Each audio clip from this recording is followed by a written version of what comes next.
Good morning 12th class dear students. आपका lesson should wizard hit mommy आगे study करते हैं।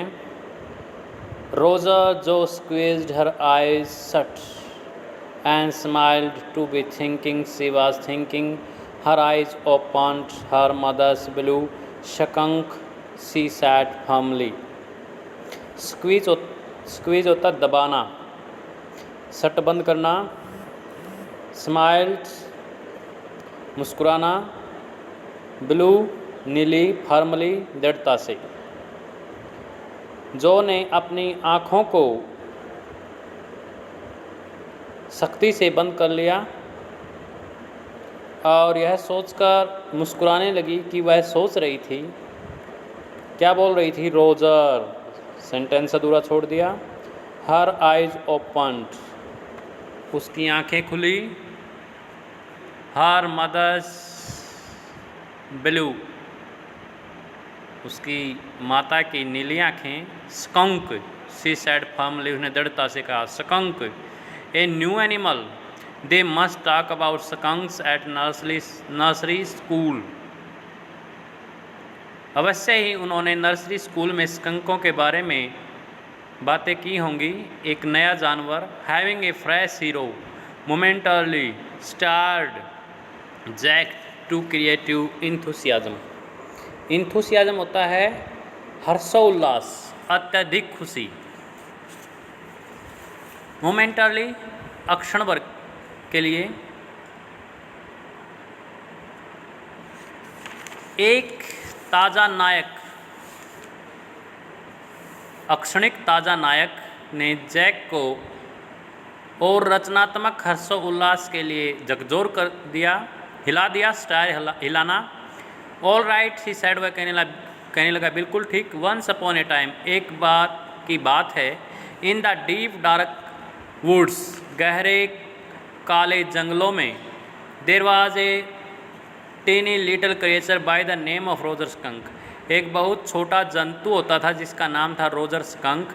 And he smelled very bad, और उसमें से बहुत गंध आती थी, बदबू आती थी। यस, जो सैड, जो ने कहा हाँ। आगे स्टडी करते हैं। ही स्मेल्ड सो बैड, उसमें से इतनी गंध आती थी। That none of the other little woodland creatures would play with him. Woodland का मतलब जंगली भूमि, क्रिएचर जंतु, पक्षी पशु। उसमें इतनी गंध आती थी, कोई भी दूसरा जंगली वन्य प्राणी उसके साथ नहीं खेलता था। जो लुक्ड एट हिम सोलेमली, जो उसकी ओर गंभीरता से देखने लगी। She had not foreseen this, उसने इसकी कल्पना नहीं की थी, अनुमान नहीं लगाया था। Whenever he would go out to play, Jack continued with just remembering certain humiliations of his own childhood. All of the other teeny animals would cry, "Ooh, oh, here comes Rosa's stinky skunk," and they would run away. यहाँ तक देखते हैं पहले। Jack बड़ी खुशी के साथ, उत्तेजना के साथ कहानी को जारी रखता है। कहता है, जब कभी भी वह खेलने के लिए बाहर जाता था, उसके बचपन के कुछ ह्यूमिलिएशंस को, अत्याचारों को याद करते हुए, all of the other tiny animals would cry, दूसरे छोटे जंतु चिल्लाने लगते थे, अरे ओ देखो, रोजर स्टिंकी स्कंक, बदबूदार रोजर आ रहा है। And they would run away, और वे भाग जाते थे। And Roger Skunk would stand here they are all alone, alone mean अकेला, और रोजर स्कंक वहाँ अकेला खड़ा रह जाता था।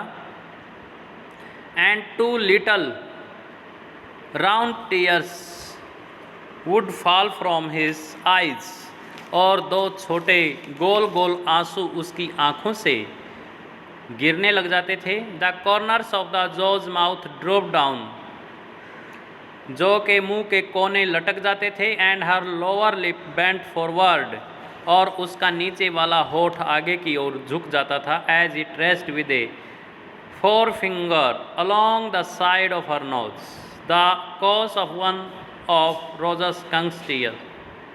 जैसे ही उसके जो के मुख का कोना लटक जाता था और उसका नीचे वाला होठ आगे की ओर झुक जाता था, जैसे ही वह अपनी अगली उंगली के साथ अपने नाक की एक तरफ उंगली को ले जाता था,